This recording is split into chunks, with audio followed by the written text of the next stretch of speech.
ఇదేం బుక్ అన్నా? This is English book రే. నేను నీకు ఎట్లా తెలుసా ఇంగ్లీష్? నువ్వు గవర్నమెంట్ స్కూల్లోనే ఉంచాలి, ఎందుకంటే మీ అమ్మ ఊరుస్తుంది, మా ఇంట్లో పని చేస్తుంటుంటది.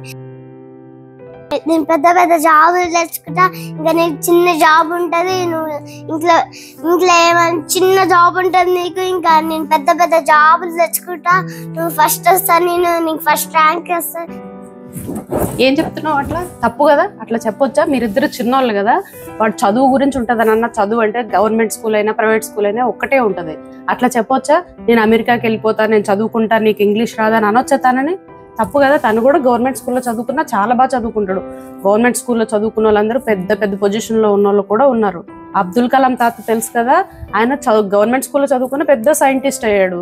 తను కూడా రేపు పొద్దున్న మంచి క్రికెటర్ అవ్వచ్చు, సైంటిస్ట్ అవ్వచ్చు, ఏదైనా అవ్వచ్చు. అట్లా మాట్లాడొద్దు కదా, ఇంగ్లీష్ రాదని మాట్లాడొద్దు ఎప్పుడు. చిన్నపిల్లలు తనైనా నువ్వైనా ఒకలానే ఉంటారు, అర్థమైందా? చిన్నప్పుడే అట్లాంటి మనసులోకి తెచ్చుకోవద్దు. తను కూడా నీకు ఫ్రెండే తెలుసా. అవసరం అయితే నీకు వచ్చింది ఏదైనా ఉంటే తనకు కూడా నేర్పించాలి, అంతేగాని నీకు రాదు, నేను పెద్ద జాబ్ చేసుకుంటా, అమెరికాకి వెళ్ళిపోతా. అమెరికాకి వెళ్ళాల్సిన అవసరం లేదు, ఇండియాలో ఉండి కూడా మంచి చేసుకోవచ్చు, మంచి మంచి పెద్ద పెద్ద జాబ్స్ చేసుకోవచ్చు, బాగా సంపాదించవచ్చు. సరేనా?